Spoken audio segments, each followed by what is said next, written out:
Глава республики Владимир Уйба выступил со специальным обращением к жителям региона. Смотрите его прямо сейчас. Бурыдона Йортис. Добрый вечер, уважаемые жители республики. Сегодня и завтра работаю в Москве, поэтому видеообращение будет сегодня из представительства. И хочу рассказать сегодня две темы, осветить. Они обе темы связаны с нашими арктическими районами, с арктической зоной, но они очень важны для развития в целом республики. Итак, статус резидента арктической зоны Российской Федерации получила еще одна организация, это ООО «Завод железобетонных изделий» в городе Инте. И это для нас очень важно, потому что, вы знаете, в Инте очень большая проблема после закрытия Инта угля с рабочими местами. И для нас любой проект в Инте – это в первую очередь дополнительные рабочие места. Но здесь, кроме дополнительных рабочих мест, а их будет 70 новых рабочих мест, здесь еще и просто запуск исторического предприятия, но совершенно на новых рельсах. То есть, кто не знает, был завод железобетонных изделий в Инте, потом он был приватизирован, в общем, закрылся. И сейчас вот вновь возрождение этого производства, это очень важно, потому что мы будем реализовать на базе этого нового резидента арктической зоны производство дорожных плит. Причем по новой технологии это дорожные плиты имеют, во-первых, высокую прочность, и самое главное, что они специально, технология их изготовления такова, что там тяжелый бетон и напряженная стальная арматура. Соответственно, эти плиты предназначены именно для суровых арктических и северных широт. Выпускать будем на этом заводе 1960 плит в месяц. Соответственно, мы так посчитали, что в год примерно этот завод может выпустить плит на 70 километров дорог. И для нас это очень важно, поскольку это свое предприятие, своя продукция, и, конечно, она очень востребована будет. Поэтому будем начинать дороги, которые крайне нужны у нас. И вы знаете, постоянно мы об этом, я читаю в Центре управления регионами, о том, что и до Удары дорогу все время вы ругаете и говорите, что когда же до Помоздина, до Усть-Кулом. Поэтому эти дороги, которые как раз из таких современных дорожных плит, мы, конечно, будем строить по тем направлениям, где это в первую очередь востребовано. И хочу сказать, что мы, по сути, уже проект начался, будет привлечено порядка 180 миллионов рублей инвестиций на это предприятие. Хочу сказать, что это уже 12-й резидент арктической зоны в Республике Коми. Это очень здорово, и это наглядный пример работы, результативной работы правительства и Министерства экономического развития и промышленности Республики Коми. Вторая новость, вторая тема также связана с арктической темой.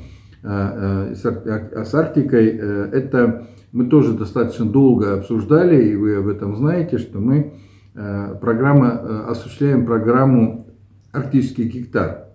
И еще пополняется 9 участниками эта программа.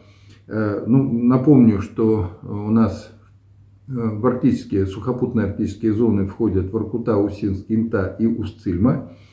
И сейчас по положению предоставляются участки только жителям республики. Но с 1 февраля 2022 года возможность получить арктический гектар появляется у всех россиян, а также у участников госпрограммы по возвращению в нашу страну соотечественников из-за рубежа.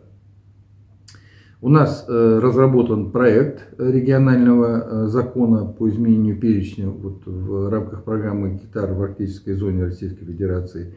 И вот сегодня мы предлагаем дополнить еще 9 новыми территориями. Общая площадь будет более 69 гектар. Это в границах Воркуты, Усинска и Устилимского района.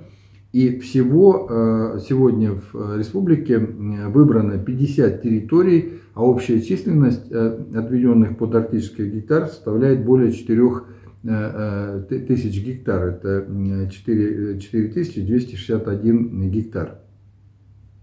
Документы уже поступили от 27 заявителей, все они рассмотрены. И там, где на один участок 2 заявки, то эти заявки отклоняются, а все остальные заявки рассматриваются и принимаются. Ну и напомню, для чего можно использовать этот арктический гектар. Ну, во-первых, ведение личного подсобного хозяйства, жилищное строительство. И очень важно и для меня, и для республики, это предпринимательство, в том числе природно-познавательный туризм. Вот для нас это очень важно, потому что и в Воркуте очень много интересного именно с точки зрения природно-познавательного туризма, и в Усинске, и в Устильме. Поэтому, конечно, мы не просто вот возлагаем такую надежду на то, что арктический гектар заживет и появятся новые резиденты, новые жители на этом арктическом гектаре, но это еще и развитие вот туризма, особенно вот познавательного туризма. Условия: это, конечно же, бесплатно выдается право на владение этого участка до 1 гектара на 5 лет. Если далее он используется надлежащим образом по назначению, то дальше он оформляется через 5 лет в собственность либо долгосрочную аренду. По эпидобстановке. За сутки выявлено 369 случаев заболевания коронавирусом. Чуть-чуть мы снижаемся. Вчера было 375. Сразу хочу сказать, что среди выявленных 369 случаев 35 человек это привитые. Как они вот болеют, да, эти 35 человек? 29 человек переносят в легкой форме на амбулаторном лечении. Только 6 человек госпитализированы, это средняя форма заболевания. Теперь посмотрим, что же у нас с умершими. Умерших у нас на сегодняшний день 6 человек, но среди них нет ни одного вакцинированного. Ну, это снова и снова, я каждый раз вам привожу эту статистику. Во-первых, напоминать, что, к сожалению, у нас умирают от коронавируса наши соотечественники, наши жители республики, но все-таки процент вакцинированных, он стремится к 0. И я каждый раз объясняю, даже если это вакцинированный, да, умерший, то это, как правило, очень уже почтенный возраст и большое количество заболеваний, которые, к сожалению, сводят на нет усилия врачей и даже вакцинирования. Но, тем не менее, это все равно промилле, это промилле процентов, все остальные люди привитые, в том числе и пожилые, они у нас, слава Богу, живут. Ну и по коечному фонду у нас сегодня мы не добавляем, также 2712 коек развернуто, чуть-чуть снижаемся по занятых у нас сегодня 1877 коек, вчера было 1970. Ну, то есть это говорит о том, что все-таки выздоравливаем и койки потихоньку освобождаются. Единственное, что все-таки достаточно плотно заняты койки в реанимации, в интенсивной терапии. В связи с этим большое количество кислорода мы продолжаем потреблять, и каждый день кислород, конечно, это сегодня одна из основных задач, которые мы обеспечиваем, потому что это жизнеобеспечение человека. Человек, находящийся на ИВЛ, без кислорода не может. И это, конечно, сегодня очень серьезная задача для того, чтобы обеспечить. По привитым, по вакцинированным, у нас мы перевалили, как я вчера и говорил, что мы подошли к 300 тысячам. Сегодня у нас 302 743 человека привитых, за что вам огромное спасибо. Я всегда не перестаю благодарить вас за это, потому что вы, во-первых, свою жизнь сохраняете и ее безопасность все-таки подтверждаете от заболевания и тяжелой формы ковида. Но самое главное, вы даете пример всем остальным, и это очень важно. Вакцины у нас более 117 тысяч доз, поэтому, пожалуйста, все, кто еще принимает решение, думает, нужно приходить и вакцинироваться. На этом сегодня вся информация. Всего вам самого доброго. Берегите друг друга, берегите детей и обязательно соблюдайте меры профилактики. До следующей встречи.